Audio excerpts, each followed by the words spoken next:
YCP నేత భూమన కరుణాకర్ రెడ్డిపై తిరుపతిలో జనసేన పార్టీ ఇన్ఛార్జ్ కిరణ్ రాయల్ తీవ్ర విమర్శలు చేశారు.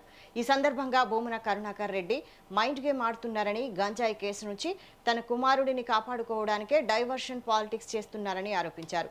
లడ్డూ, శ్రీవాణి టికెట్ల అంశాలను ప్రస్తావిస్తూ అసలు గంజాయి విషయాన్ని పక్కదారి పట్టించే ప్రయత్నం చేస్తున్నారని విమర్శించారు. తిరుపతి ప్రజలు భూమన కుటుంబాన్ని ఎప్పుడో విస్మరించారని పేర్కొన్న కిరణ్ రాయల్ నగరాన్ని ప్రశాంతంగా ఉంచాలని కోరారు. కులం, మతం పేరుతో గొడవలు సృష్టించవద్దని సూచించారు. గత ప్రభుత్వంలో భూ కబ్జాలు, రౌడీయిజం చేసిన వారే ఇప్పుడు కబ్జాల గురించి మాట్లాడుతున్నారని ఆరోపించిన ఆయన ప్రజలు ఇలాంటి రాజకీయాలను నమ్మరని అన్నారు.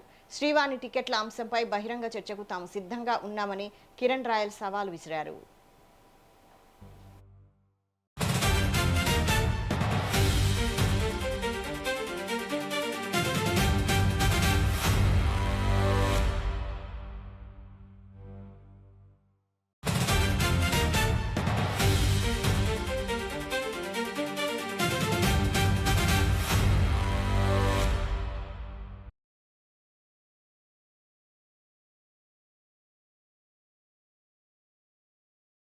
తిరుపతిని కాపాడుకుందాం. ఎందుకు ఎన్నిసార్లు చెప్తున్నా అంటే గత 5-6 రోజులుగా మనం తిరుపతిలో జరుగుతున్న పరిణామాలు చూస్తున్నాం. జరిగింది ఒకటి, దాన్ని క్రియేట్ చేసింది ఒకటి. దొరికిన దొంగను తప్పించడానికి వైఎస్ఆర్ కాంగ్రెస్ పార్టీ వాళ్ళు ఆడుతున్న డ్రామాలో భాగంగా తిరుపతి ప్రజలు, తిరుపతికి వస్తున్న యాత్రికులు, తిరుమలకి వెళ్తున్న యాత్రికుల్ని మభ్యపెట్టి ఇబ్బంది పెడుతున్నారు.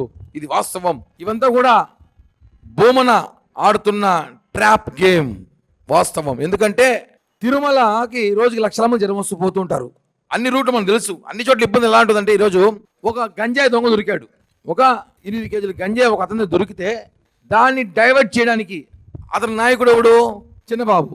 ఇక్కడున్న చిన్నబాబు, భూమన చిన్నబాబు వాళ్ళకి నాయకుడు. ఆయన దగ్గర ఉన్న ఫోటోలు, ఆధారాలు అవన్నీ కూడా మనం బయట పెట్టాం, చూపించాము. సోషల్ మీడియాలో వచ్చింది, టీవీలో వచ్చింది, కేసు నమోదు చేశారు. దాన్ని తప్పించడానికి టీడీడీ శ్రీవాణి టికెట్స్ తీసుకొచ్చారు బయటికి. తిరుపతిని